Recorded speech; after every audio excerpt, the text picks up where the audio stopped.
MURIC reacts to Rep Maje's shocking revelation. The Muslim rights concern, MURIC, has reacted to the revelation by Hundt. Rep Maje, a member of the House of Representatives, that politicians were behind the killings in Plateau State. A statement issued on Monday by its director, Professor Ishaq Akintola, expressed concern over the disclosure and called for federal government's immediate action. It read, "This is a matter concerning security of lives and properties. The precious lives of our people are being wasted as if they are mere flies or cockroaches. It is callous, insensitive and inhuman." Hundt.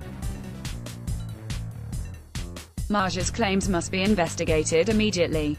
We suggest that a powerful commission of inquiry must be instituted for this purpose.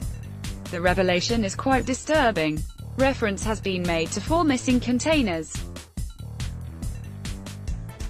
The 4 containers were traced to the house of a politician in Plateau State. Further investigations revealed that the containers were imported from an Israeli company which manufactures arms. There is more to 6 than 7. Even a 6-year-old can deduce a connection between the 4 missing containers with arms which were traced to the house of a politician in Plateau State and other arms-laden containers which were intercepted by customs in various borders.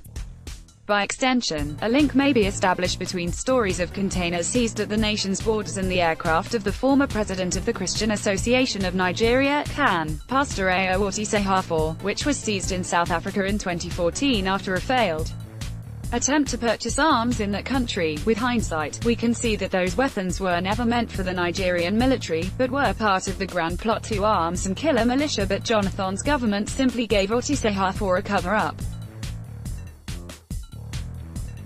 A neatly packaged plot to train and arm militiamen in several Nigerian states is emerging from this scenario. It means that we have been living with killers all along and walking in the shadow of death. These people have prepared very well.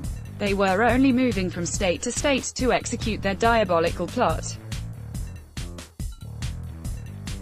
The leakage of this deadly plot can be adduced to Allah's response to the prayers of innocent Nigerians. Thinking aloud, we doubt if several trips made by former President Goodluck Jonathan to Jerusalem in company of some religious leaders were actually what we were made to believe, a sheer hocus-pocus designed as covers for the same grand plot, namely, a clandestine importation of large cache of weapons from Israel. We say this because the last time we checked, 2 + 2 still gave us 4. Those trips were too regular for comfort, and they may have given official government cover for anything. This may have been responsible for the unusual push of a section of religious leaders to remove President Muhammadu Buhari from power, as well as the several feverish rush for protests against killings organized by CAN. Are those protests intended as cover-ups? Are some religious leaders panicking? Has the wind blown? Are we going to see the ruff of the hen very soon? Maje mentioned a report submitted to government.